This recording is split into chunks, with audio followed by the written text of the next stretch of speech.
una para que sean diferentes. Bueno, en el recreo les voy a hacer, ¿qué van a hacer cada uno? Lo voy a hacer. Yo les voy a dar a cada uno un ejercicio diferente. ¿Qué es lo que va a cambiar? La función de transferencia del proceso.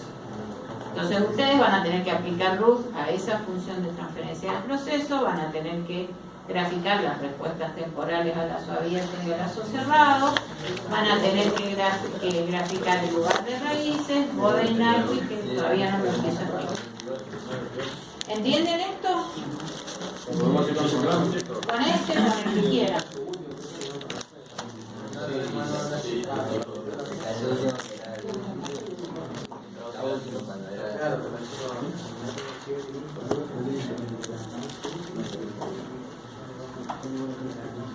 Entonces, en lugar de raíces, eso me habían pedido que hicieran el segundo orden y también.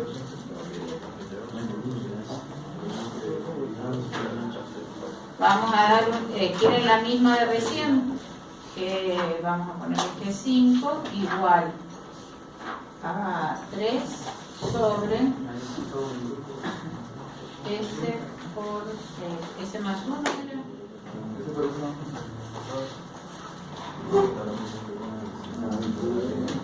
De 5 es, bueno, no me acuerdo si la constante era 3 o era 1 recién, pero no importa demasiado.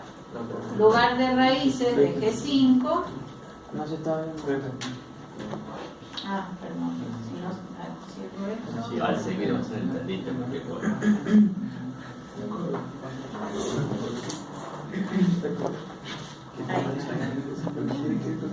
Fíjense, cuando me paro acá, me va a decir que la ganancia es 0 y la raíz es 0.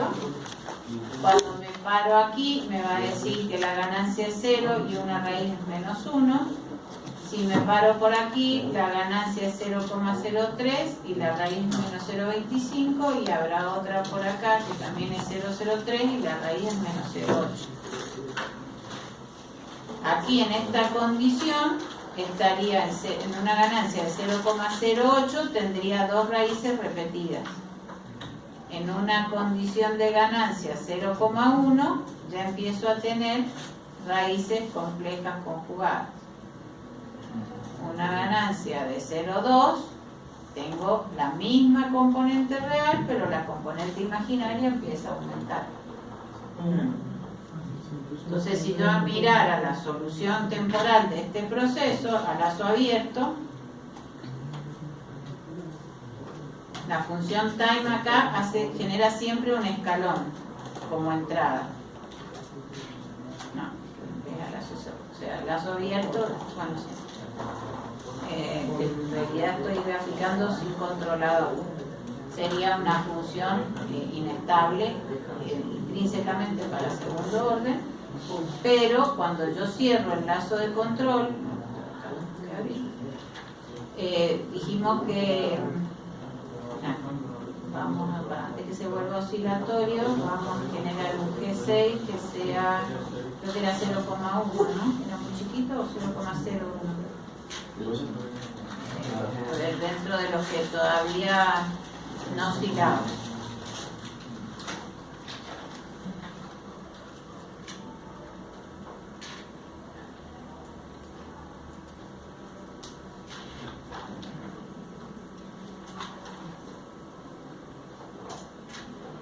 Por acá, a ver, el 0,0, quiero uno que todavía es estable, pero un número fácil de escribir, 0,08.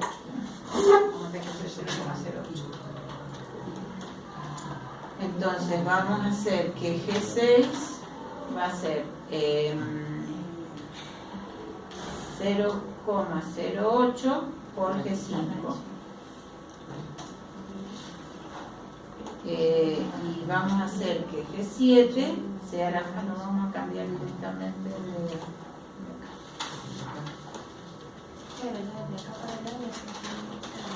G7 va a ser G6 aquí y G6 aquí.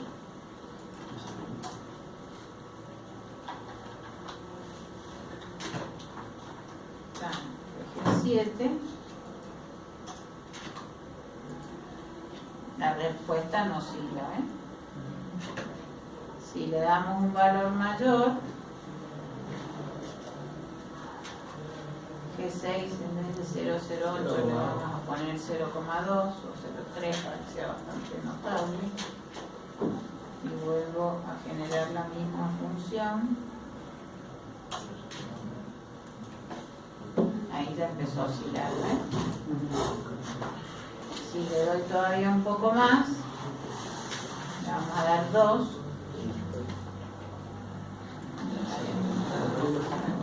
Igual. Se te borró el que te quedó G solo. Ah, bueno, lo cambio acá. Más vale, lo vamos a hacer al revés. Acá le vamos a volver a poner 6, porque ya tengo todo lo demás hecho.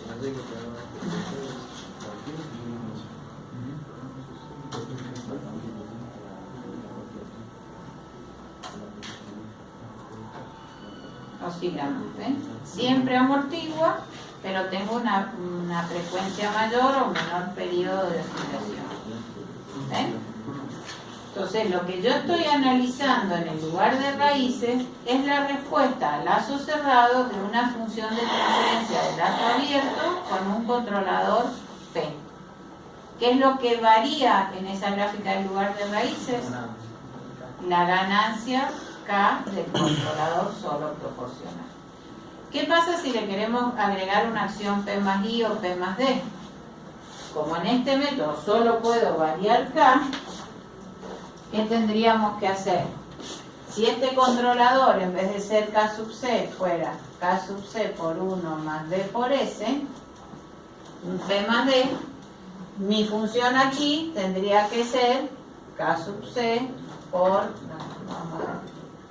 1 más D por S, y aquí K sub C por 1 más D por S, pero este valor lo tengo que fijar.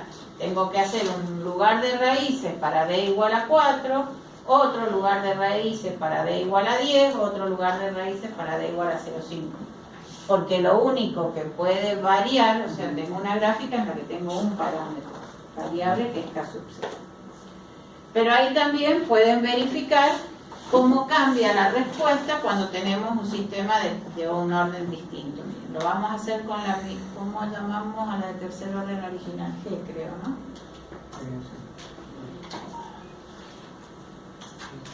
No. Este lo cambio. Ah, que después la cambié. Yo pensé que cuando agregan una acción integral están metiendo un 1 sobre S. Cuando están poniendo una derivativa están multiplicando por S. Ahí está G. Vamos a ponerle un controlador G sub PI. ¿Cómo era el algoritmo del controlador P más I? C por 1 sobre L.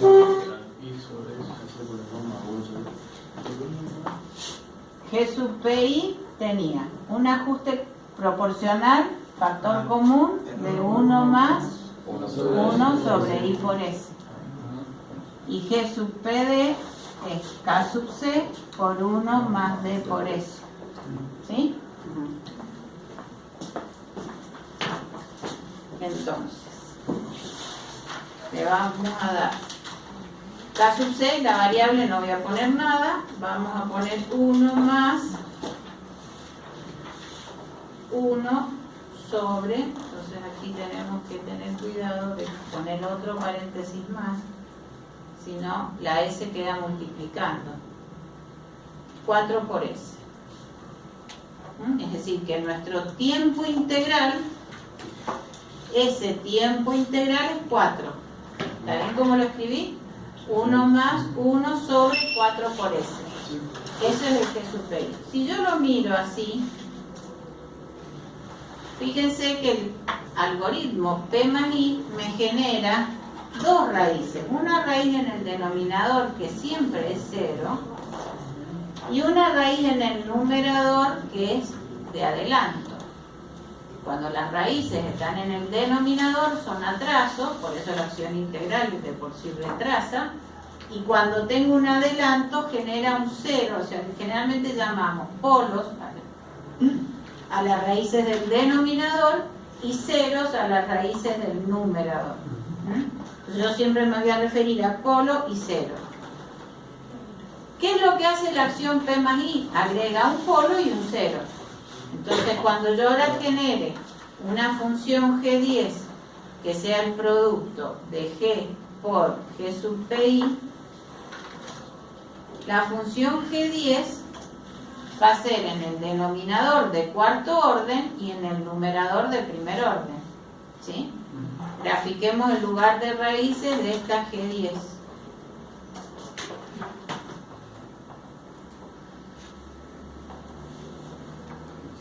¿Qué pasó?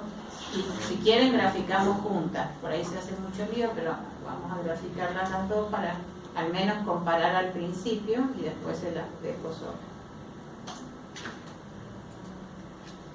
Fíjense que la curva roja era la función original, tenía este 0, esta raíz y esa raíz. ¿Qué es lo que pasó cuando le agregué un P más I?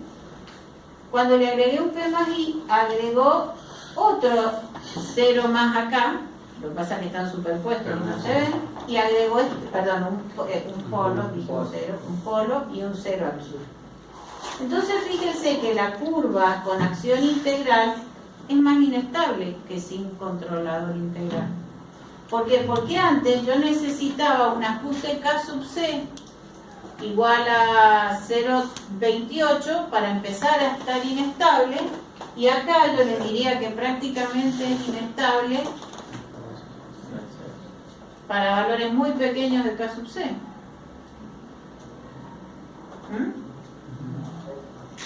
Fíjense que ya ahí el sistema 0,002 es inestable. Quiere decir que agregar acción integral a ese proceso no fue buena idea, porque el sistema se hace mucho más inestable y con mucho menos posibilidad de variación de K sub C respecto de tener un controlador solo proporcional.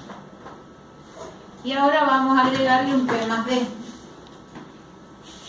Entonces vamos a generar un GPD que sea, también es posible ir probando qué pasa si pongo otro tiempo integral. Ojo que esto fue para una constante de tiempo integral igual a 4.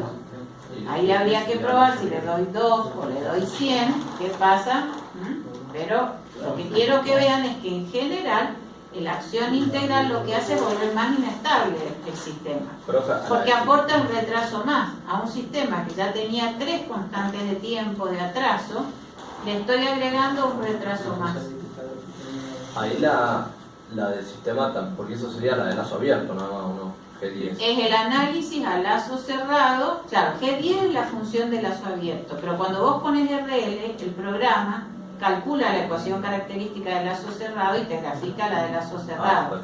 Lo que pasa es que es la forma en que toma el RL como función de root locus. ¿Está bien? No, a lo mejor en otro programa vos tenés que escribir la ecuación característica y ponerle plot. Acá directamente el RL te plotea la ecuación característica teniendo en cuenta un controlador solo P y la función de lazo abierto G1, 2, 10, la que vos llamas. ¿Se entiende eso? Entonces, G sub PD vamos a suponer que es sub P10 es 1 más, supongamos 3 por S. No, 3, sí, 3 por S. Entonces vamos a hacer un G11 que sea la función G original por G sub PD. Significa que en el lazo abierto yo estoy incorporando el aporte P más D. Ahí justo le di. Porque, ¿qué me pasó? Le di una acción de adelanto exactamente igual que uno de los retrasos capacitivos y me lo anuló de entrada. Entonces, no, quiero que lo vean distinto. Entonces, no le vamos a poner 3, le vamos a poner 5. 5 no hay ninguno. 0. No. Está bien, ¿no? Entonces vamos a volver a calcular G11.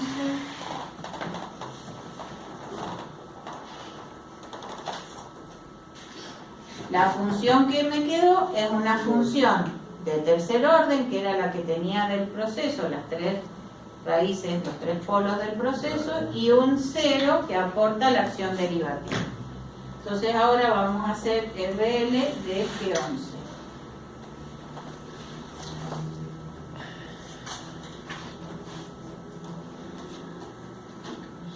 Tengan en cuenta siempre que los polos son como fuentes y los ceros son como sumideros, ¿sí?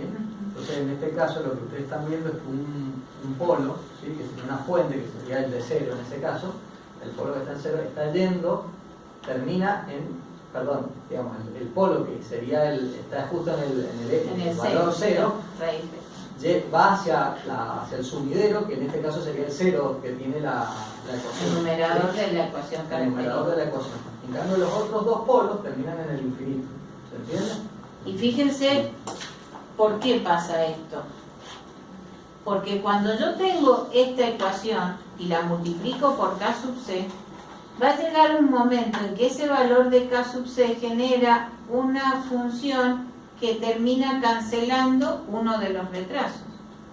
Es decir, el aporte de la acción de adelanto, del factor de adelante, es tal que compensa uno de los retrasos. Y por eso, si ustedes miran la gráfica... Fue lo que le pasó en el ejemplo anterior, cuando escribió mal la ecuación.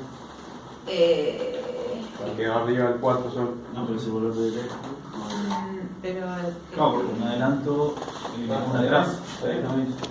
Claro. Cuando hizo 3 por ese, cuando hizo 3 hizo 5. Ah, claro, claro, ahí para un K sub C igual a 1 ya tenía anulado, si ahora no sabía tal cual. Ahí no necesitabas variar el controlador para ya tenerlo siempre cancelado. Acá hay un par de ajustes, un rango de ajustes de K sub C, dentro del cual todavía tengo 3 raíces. Pero después esta raíz se cancela con esta y fíjense que el comportamiento, que era de tercer orden porque tenía 3 ramas, 3 soluciones, termina en algún momento paralelo al eje imaginario, igual que la función de segundo orden. ¿Por qué? Porque por acá arriba el comportamiento ya empieza a ser una función de segundo orden. Acá todavía sigo teniendo 3 ramas. La idea es que se simplifica el 0. Que el 0 te cancela una raíz. Eso es lo que nosotros buscamos. Y lo buscamos porque mientras... ¿Cuál es la ventaja de que lo compense? Que un sistema de orden inferior es más rápido siempre. Porque, ¿qué significa un sistema de tercer orden? Que hay 3 elementos dinámicos que retardan. Si vos el comportamiento de ese conjunto, controlador más proceso, hace que haya solo 2 elementos que retrasen, la respuesta siempre va a ser más rápida. Esa es una de las ventajas de agregar acción derivativa, que la acción derivativa siempre te genera un aporte de compensación de atraso. ¿Cuál es la desventaja? Que también lo empieza a volver mucho más oscilatorio. Al mismo valor de K sub C, con controlador solo P o P más D, el sistema es mucho más oscilatorio con el P más D. Entonces, una cosa es lo que como estabilidad puedo analizar y otra cosa es lo que me representa eso sobre el proceso real. Entonces aquí el comportamiento, fíjense que termina siendo casi de segundo orden. Y miren si yo grafico el proceso y el controlador. Quería hacer esto. Proceso solo era D. ¿Sí? El G.